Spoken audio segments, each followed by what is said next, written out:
Agora vamos iniciar o 4º volume das publicações de Freud. A interpretação dos sonhos, primeira parte, 1900. Vamos iniciar pela nota do editor. A atual tradução para o inglês, inteiramente nova, é de James Strachey. Na realidade, Die Traudeutung apareceu pela primeira vez em 1899. Esse fato é mencionado por Freud no início de seu segundo artigo sobre Joseph Popper, 1932. Abre aspas. Foi no inverno de 1899 que meu livro sobre a interpretação dos sonhos, embora sua página de rosto estivesse pós-datada com um novo século, finalmente surgiu dentro de mim. Fecha aspas. Mas agora temos informações mais exatas por sua correspondência com Wilhelm Fliess, entre parênteses, Freud, 1950. Em sua carta de 5 de novembro de 1899, carta 123, Freud anuncia que, ontem, finalmente, o livro apareceu. E pela carta precedente, parece que o próprio Freud recebera de antemão 2 exemplares cerca de uma quinzena antes, um dos quais enviara a Fliess como presente de aniversário. A interpretação dos sonhos foi um dos 2 livros, 3 ensaios sobre a teoria da sexualidade, 1950, foi outro, que Freud manteve mais ou menos sistematicamente atualizados, à medida que foram passando por suas edições sucessivas.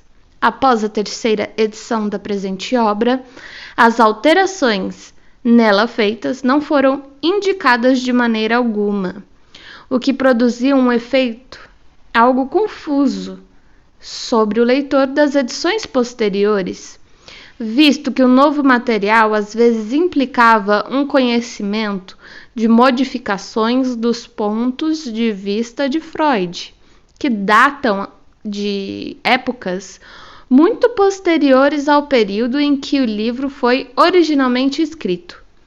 Numa tentativa de superar essa dificuldade, os editores da primeira edição das obras complementares de Freud, entre parênteses, as Gesammeltschriften, reimprimiram a primeira edição de A Interpretação dos Sonhos em sua forma original, num só volume, e enfaixaram num 2º volume todo o material que fora acrescentado depois. Infelizmente, contudo, o trabalho não foi efetuado de modo muito sistemático, pois os próprios acréscimos não foram datados, e com isso grande parte da vantagem do plano foi sacrificada. Nas edições subsequentes, voltou-se ao antigo volume único e não diferenciado. O maior número de acréscimos versando sobre qualquer assunto isolado é constituído, sem dúvida, pelos que dizem respeito ao simbolismo nos sonhos. Freud explica em sua História do Movimento Psicanalítico, 1914, bem como no início do capítulo 6, seção E, página 1, desta obra, que chegou tardiamente a uma compreensão plena da importância dessa faceta do assunto. Na primeira edição, o exame do simbolismo limitou-se a algumas páginas e a um único sonho modelo, dando exemplos de simbolismo sexual. No final da sessão sobre as considerações sobre a representabilidade, no capítulo 6, na segunda edição, 1909, nada foi acrescentado a essa seção, mas, por outro lado, várias páginas sobre o simbolismo sexual foram inseridas no fim da seção sobre sonhos típicos, no capítulo 5. Estas foram consideravelmente ampliadas na terceira edição, 1911, Enquanto o trecho original do capítulo 6 continuou ainda inalterado, era evidente que uma reorganização há muito se fazia necessária. E na quarta edição, 1914, uma seção inteiramente nova sobre o simbolismo foi introduzida no capítulo 6. Para ela, transpôs-se então o material sobre o assunto que se acumulara no capítulo 5, junto com grande quantidade de material inteiramente novo. Não se fizeram quaisquer modificações na estrutura do livro nas edições posteriores, embora outro grande volume de material tenha sido acrescido, após a versão em 2 volumes, 1925. Isto é, na 8ª edição, 1930, alguns trechos da seção sobre sonhos típicos no capítulo 5, que haviam sido totalmente abandonados numa fase anterior, foram reinseridos. Na 4ª, na 5ª, na 6ª e nas 7ª edições, isto é, de 1914 até 1922, 2 ensaios de autoria de Otto Henk sobre os sonhos e a literatura criativa e Sonhos e Mitos foram publicados no final do capítulo 6, mas foram posteriormente omitidos. Restam as bibliografias. A primeira edição continha uma lista de cerca de 80 livros, e a grande maioria deles, Freud, faz referências no texto. Esta lista permaneceu inalterada na 2ª e na 3ª edição, porém, na 3ª, uma segunda relação foi acrescentada, contendo cerca de 40 livros escritos desde 1900. Daí por diante, ambas as listas começaram a aumentar rapidamente, até que na 8ª edição, a primeira delas continha cerca de 260 obras, e a segunda mais de 200. Nessa fase, somente uns poucos títulos da primeira lista, pré-1900, eram de livros realmente mencionados no texto de Freud, enquanto, por outro lado, a segunda lista pós-900, como se pode inferir das próprias observações de Freud em seus vários prefácios, não pôde realmente atualizar-se de acordo com a produção de escritos analíticos ou quase analíticos sobre o assunto. Além disso, muitas das obras citadas por Freud no texto não eram encontradas em nenhuma das 2 listas. Parece provável que a partir da 3ª edição, Otto Henk tenha se tornado o principal responsável por essas bibliografias. Uma carta de Freud a André Breton, datada de 14 de dezembro de 1932, aí entre parênteses está 1933, declara explicitamente que na 4ª edição e nas que vieram a seguir, as bibliografias ficaram inteiramente a cargo de Henk. Título 2. Histórico. A publicação da correspondência de Freud com Flies permite-nos acompanhar a redação de A Interpretação dos Sonhos com certa riqueza de detalhes. Na História do Movimento Psicanalítico, 1914, Freud escreveu rememorando seu lento ritmo de publicações nos primeiros tempos. A Interpretação dos Sonhos, por exemplo, foi concluída em todos os seus aspectos essenciais no começo de 1896, mas só foi escrita no verão de 1899. Da mesma forma, nas notas introdutórias a seu trabalho sobre as consequências psicológicas da distinção anatômica entre os sexos, 1925, ele escreveu: Minha interpretação dos sonhos e meu fragmento da análise de um caso de histeria, 1905, foram sustados por mim, senão durante os 9 anos impostos por Horácio, ao menos por 4 ou 5 anos, antes que eu permitisse que fossem publicados. Estamos agora em condições de ampliar e, sob certos aspectos, corrigir essas rememorações com base em provas contemporâneas do autor, além de várias referências despertas ao assunto, em que sua correspondência remontam a pelo menos 1881, as primeiras importantes publicadas sobre o interesse de Freud pelos sonhos aparecem no curso de uma longa nota de rodapé ao primeiro de seus casos clínicos, abre parênteses, o da senhora M. von N., com data de 15 de maio, fecha parênteses. Nos estudos sobre a histeria de Breuer e Freud, 1895, examina ele o fato de que os pacientes neuróticos parecem ter a necessidade de associar umas com as outras quaisquer ideias que porventura estejam simultaneamente presentes em suas mentes. Prossegue ele, abre aspas.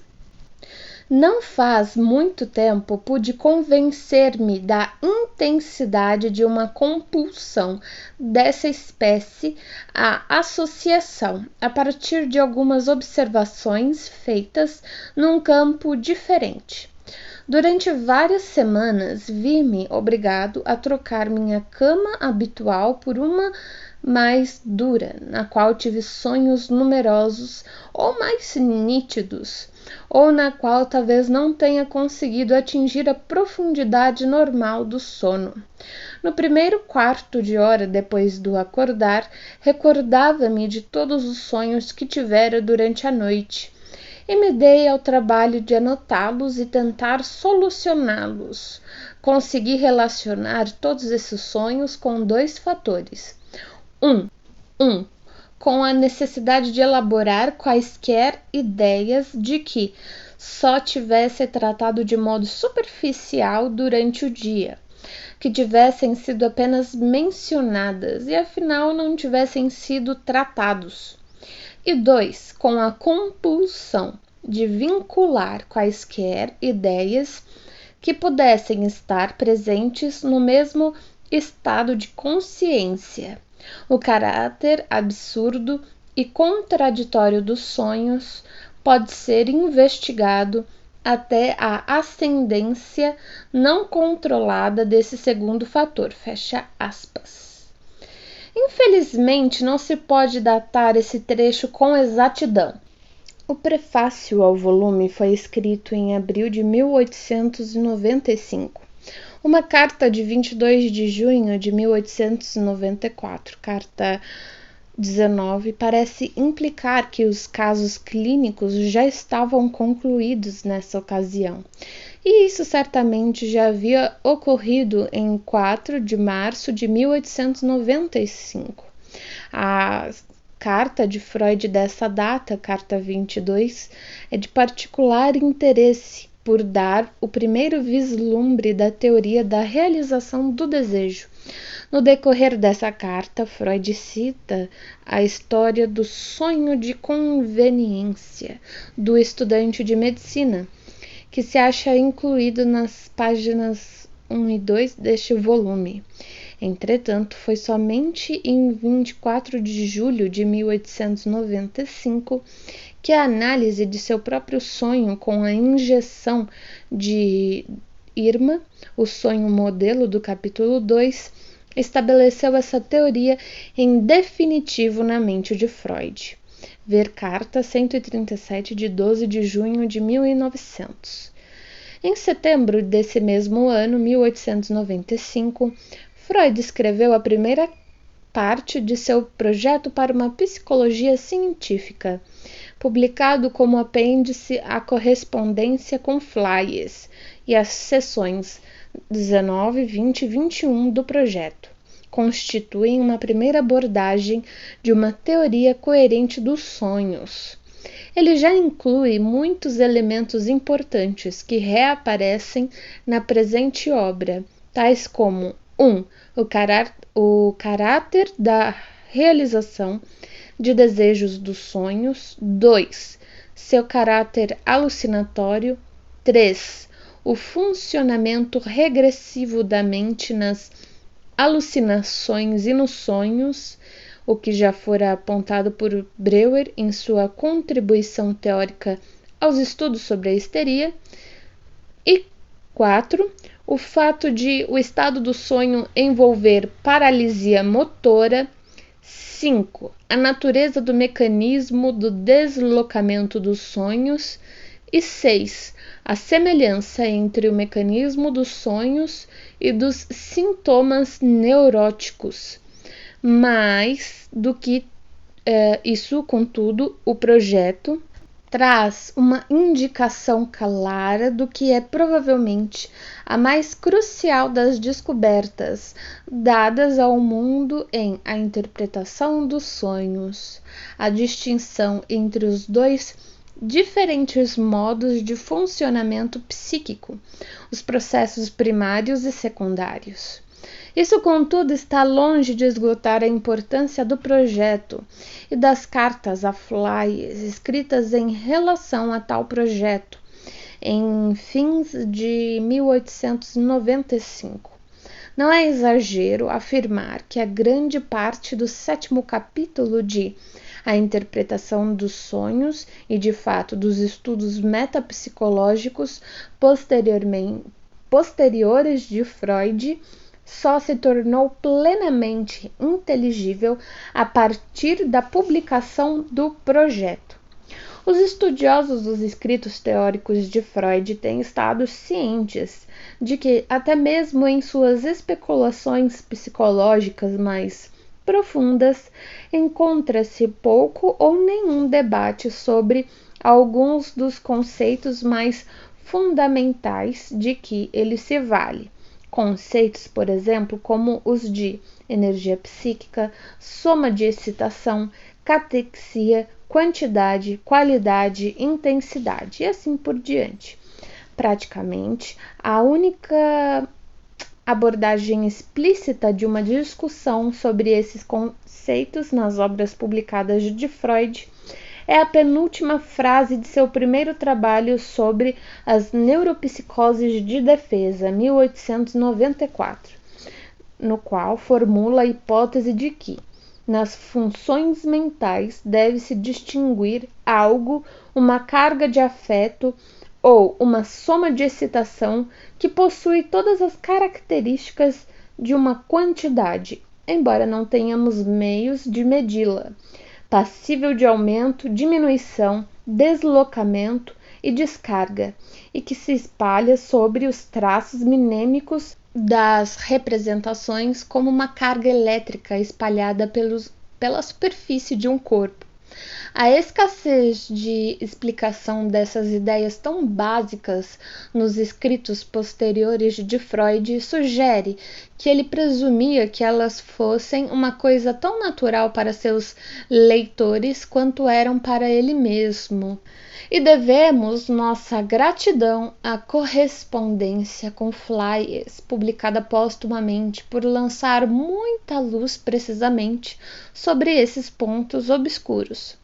Naturalmente, é impossível entrarmos aqui em qualquer exame pormenorizado do assunto, e o leitor deve ser encaminhado ao próprio volume, Freud 1905, e sua elucidativa introdução feita pelo Dr. Chris. O ponto crucial da questão, entretanto, pode ser indicado de maneira bem simples. A essência do projeto de Freud estava na ideia de combinar, num todo único, duas teorias de origem diferente. A primeira delas derivava, em última análise, da escola fisiológica de Helmholtz, da qual o professor de Freud, o fisiologista Brücke, era um membro destacado. De acordo com essa teoria, a neurofisiologia e, consequentemente, a psicologia eram regidas por leis puramente físico-químicas. Tal, por exemplo, era a lei da constância, frequentemente mencionada por Freud e Breuer, e expressa nos seguintes termos em 1892, num rascunho póstumamente publicado por Breuer e Freud em 1940. Abre aspas. O sistema nervoso se esforça por manter constante em seu estado funcional algo que pode ser descrito como a soma de excitação. Fecha aspas. A maior parte de contribuição teórica feita por Breuer, outro discípulo da escola de Helmholtz, aos estudos sobre a histeria foi uma complexa construção elaborada em harmonia com essas linhas. A segunda grande teoria evocada por Freud em seu projeto foi a doutrina anatômica do neurônio, que estava obtendo a aceitação dos neuroanatomistas no fim da década de 1800. O termo neurônio só foi introduzido por Waldeyer em 1891. Essa doutrina estabelecia que a unidade funcional do sistema nervoso era uma célula distinta, sem nenhuma continuidade anatômica direta com as células adjacentes. As frases iniciais do projeto mostram claramente como sua base residia numa combinação dessas duas teorias. Seu objetivo, escreveu Freud, era, abre aspas, representar os processos psíquicos como estados quantitativamente definidos de partículas materiais especificáveis, fecha aspas. Em seguida, ele postulou que essas partículas materiais eram os neurônios e que a distinção entre se acharem eles num estado de atividade ou num estado de repouso era feita por quantidade que estava sujeita às leis gerais do movimento. Assim, um neurônio poderia estar vazio ou cheio de certa quantidade, ou seja, catequizado. A excitação nervosa deveria ser interpretada como uma quantidade, fluindo através de um sistema de neurônios. E essa corrente poderia encontrar resistência ou ser facilitada conforme o estado das barreiras de contato entre os neurônios. Somente depois, em 1897, é que o termo sinapse foi introduzido por Foster e Sherrington. O funcionamento de todo o sistema nervoso estaria sujeito a um princípio geral de inércia, segundo o qual os neurônios sempre tendem a se livrar de qualquer quantidade que possa estar cheios. Um princípio correlatado ao princípio de constância, utilizando como tijolos esses e outros conceitos semelhantes, Freud construiu um modelo altamente complexo e extraordinariamente engenhoso da mente como uma máquina neurológica. Um papel preponderante foi desempenhado no esquema de Freud por uma divisão hipotética dos neurônios em 3 classes ou sistemas diferenciados, de acordo com seus modos de funcionamento. Desses, os 2 primeiros relacionavam-se, respectivamente, aos estímulos externos e às excitações internas. Ambos funcionavam numa base apenas quantitativa, isto é, suas ações eram inteiramente determinadas pela magnitude das excitações nervosas que incidiam sobre eles. O terceiro sistema estava correlacionado com as diferenças qualitativas que distinguem as sensações e sentimentos conscientes. Essa divisão dos neurônios em 3 sistemas constitui a base de complexas explicações fisiológicas de coisas como o funcionamento da memória, a percepção da realidade, o processo do pensamento e também os fenômenos dos sonhos e dos distúrbios neuróticos. Entretanto, as obscuridades e dificuldades começaram a se acumular, e durante os meses que se seguiram à redação do projeto, Freud revisou continuamente suas teorias. Com o passar do tempo, seu interesse foi se desviando gradualmente dos problemas neurológicos e teóricos para os problemas psicológicos e clínicos. E ele acabou por abandonar todo o esquema. E quando alguns anos depois, no capítulo 7 desta obra, Freud retomou o problema teórico, embora por certo jamais abandonasse a crença de que uma base física da psicologia seria finalmente estabelecida, o fundamento neurofisiológico foi aparentemente abandonado. Não bastante, e é por esse motivo que o projeto é importante para os leitores de A Interpretação dos Sonhos. Grande parte do modelo geral do esquema anterior, assim como muitos de seus elementos, foram transpostos para um novo esquema.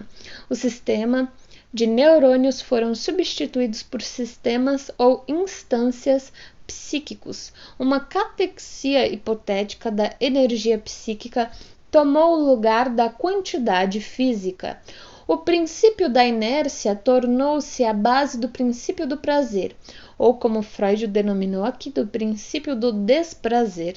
Além disso, alguns dos relatos pormenorizados dos processos psíquicos apresentados no capítulo 7 muito devem a seus percussores fisiológicos e podem ser compreendidos com mais facilidade mediante referência a eles.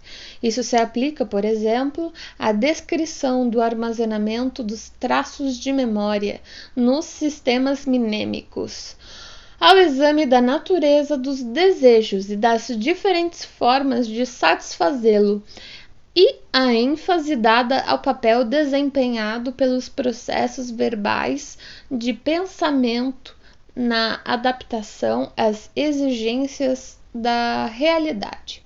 Tudo isso é amplamente suficiente para justificar a asserção de Freud que a interpretação dos sonhos, abre aspas, estava concluída em todos os aspectos essenciais no começo de 1896, fecha aspas. Não obstante, estamos agora em condições de acrescentar algumas ressalvas. Por exemplo, a existência do complexo de Édipo só foi estabelecida no verão e outono de 1897, carta 64 e a 71.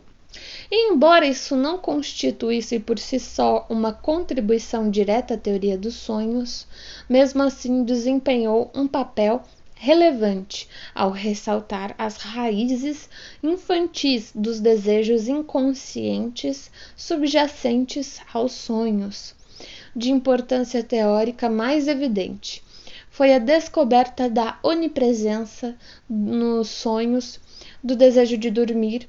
Isso só foi anunciado por Freud em 9 de junho de 1899, carta 108. Além disso, a primeira insinuação do processo de elaboração secundária parece ter se verificado numa carta de 7 de julho de 1897, carta 66. A semelhança de estrutura entre os sonhos e os sintomas neuróticos já fora assinalada, como vimos no projeto de 1895.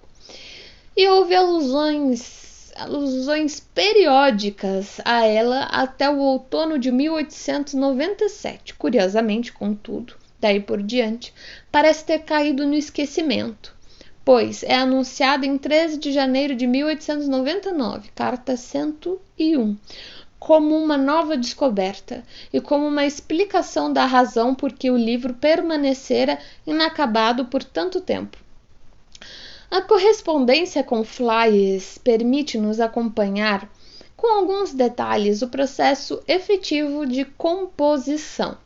A ideia de escrever o livro é mencionada por Freud pela primeira vez em maio de 1897, mas é rapidamente posta de lado, provavelmente porque seu interesse começara a centralizar-se naquela época em sua autoanálise, que iria conduzi-lo durante o verão, à descoberta do complexo de Édipo. No fim do ano, o livro foi retomado, e nos primeiros meses de 1898, um primeiro esboço de toda a obra parece ter sido concluído, com exceção do primeiro capítulo. O trabalho no livro foi paralisado em junho daquele ano e só foi reiniciado após as férias de verão, em 23 de outubro de 1898, carta 99. Freud escreve que o livro permanece estacionário, inalterado. Não tenho nenhum motivo para prepará-lo para publicação. E a lacuna na psicologia, isto é, o capítulo 7, bem como a lacuna deixada pela eliminação do sonho modelar completamente analisado, são entraves e sua conclusão que ainda não superei. Fecha aspas. Verificou-se uma pausa de longos meses até que, de repente, e como escreve o próprio Freud, sem nenhum motivo particular, o livro começou a se movimentar de novo em fins de maio de 1899. Daí por diante continuou com rapidez. O primeiro capítulo, versando sobre a literatura, que sempre fora um bicho-papão para Freud, foi concluído em junho, sendo as primeiras páginas enviadas ao tipógrafo. A revisão dos capítulos intermediários foi completa em fins de agosto, e o último capítulo sobre psicologia foi inteiramente reescrito, sendo as páginas finais despachadas no início de setembro. Tanto os manuscritos como as provas eram regularmente submetidos por Freud a Flies para receberem sua apreciação crítica. Flies parece ter exercido considerável influência sobre a forma final do livro e ter sido responsável pela omissão, evidentemente por motivo de discrição, da análise de um importante sonho do próprio Freud. Mas as críticas mais severas provieram do próprio autor e foram dirigidas principalmente contra o estilo e a forma literária. Creio, escreveu ele em 21 de setembro de 1899, carta 119, depois de terminado o livro, abre aspas, que minha autocrítica não era de todo injustificada. Oculto em alguma parte de mim também eu tenho o senso fragmentário da forma, uma apreciação da beleza, como uma espécie de perfeição. E as frases complicadas de meu livro sobre os sonhos, apoiadas em expressões indiretas e com visões oblíquas de seu conteúdo, ofenderam gravemente algum ideal dentro de mim. E é difícil que eu esteja errado em considerar essa falta de forma como um sinal de um domínio incompleto do material. Fecha aspas. Mas apesar dessas autocríticas e a despeito da depressão que se seguiu ao desprezo quase total do livro pelo mundo exterior, apenas 351 exemplares foram vendidos nos 6 primeiros anos após a publicação. A interpretação do sonho sempre foi considerada por Freud como sua obra mais importante. Um discernimento claro como esse, como escreveu em seu prefácio, a terceira edição inglesa só acontece uma vez na vida. Título 3. A atual edição inglesa. Essa tradução se baseia na 8ª edição alemã, 1893, a última a ser publicada durante a vida do autor. Ao mesmo tempo, difere de todas as edições anteriores, tanto alemãs como inglesas, num aspecto importante, pois a natureza de uma edição variorum evitaram-se esforços para indicar com datas todas as alterações substanciais introduzidas no livro. Desde sua primeira edição, sempre que se abandonou algum material ou que este foi muito modificado em edições posteriores. O trecho cancelado ou a versão mais antiga é apresentado numa nota de rodapé. A única exceção é que os 2 apêndices de Hank ao capítulo 6 foram omitidos. A questão de sua inclusão foi seriamente considerada, mas resolveu-se não fazê-la. Os ensaios são inteiramente autônomos e não guardam nenhuma relação direta com o livro de Freud.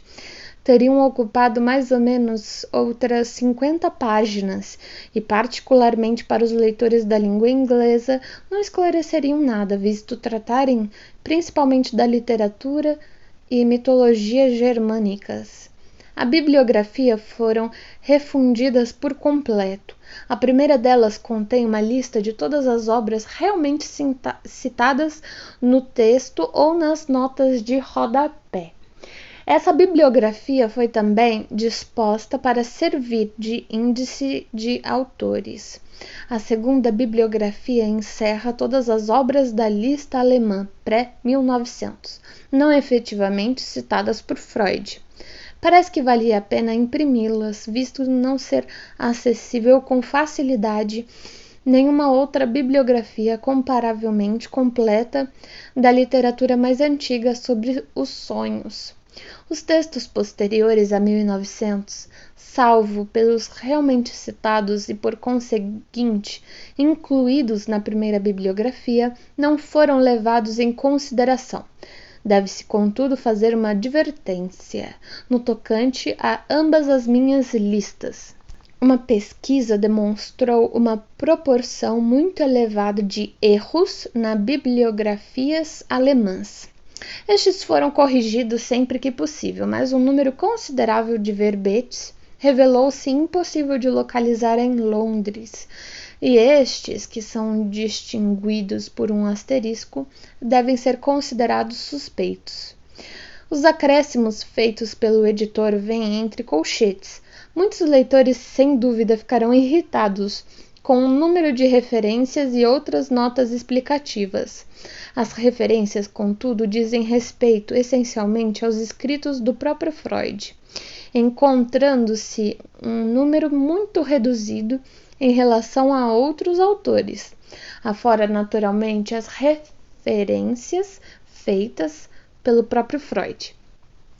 Seja como for, deve-se encarar o fato de que a interpretação dos sonhos constitui um dos grandes clássicos da literatura científica e de que o tempo veio considerá-la como tal. O editor espera e acredita que as referências, e mais particularmente as remissões a outras partes da própria obra, possam realmente tornar mais fácil aos verdadeiros estudiosos acompanhar os pontos intrincados do material. Os leitores, em busca de mero entretenimento, se é que existem, devem revestir-se da firme determinação de desprezar esses parênteses.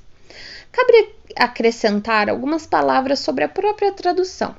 Grande atenção teve que ser dispensada, é claro, aos pormenores da redação do texto dos sonhos. Nos casos em que a tradução inglesa se afigura inusitadamente rígida ao leitor, ele pode presumir que a rigidez foi imposta por alguma exigência verbal determinada pela interpretação que virá a seguir, quando há incoerências entre diferentes versões do texto do mesmo sonho. Ele pode presumir que há incoerências paralelas no original. Essas dificuldades verbais culminam nos exemplos bastante frequentes em que uma interpretação depende inteiramente de um trocadilho. Existem 3 métodos de lidar com tais situações. O tradutor pode omitir o sonho por completo ou substituí-lo por outro sonho paralelo, quer derivado de sua própria experiência, quer inventado. ad hoc. Esses dois métodos foram adotados em caráter predominante nas primeiras traduções do livro, mas há sérias objeções contra eles. Devemos lembrar mais uma vez que estamos lidando com um clássico científico. O que queremos conhecer são os exemplos escolhidos por Freud, não outrem.